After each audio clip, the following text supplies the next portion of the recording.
vài mùi tiết ơi bóng bồn pi à mà con nó man pi pi mùi đỏ bàn mùi mình đã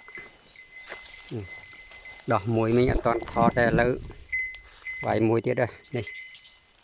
đã lỡ đã mà xây còn về này nó mùi tiết rồi mà mình về mạo bấy mình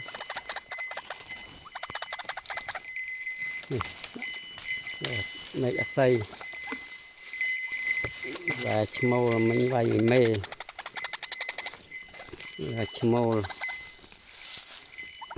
và anh mê cha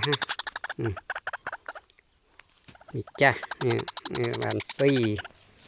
nè cùi năng gì chmô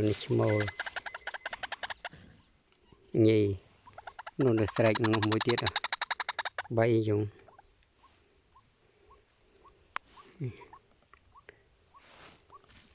dạ chắc cá cho nên về chú chị pi và mập con năng pi ơi cụ về pi đã mùi nó tiết nó sạch cuộc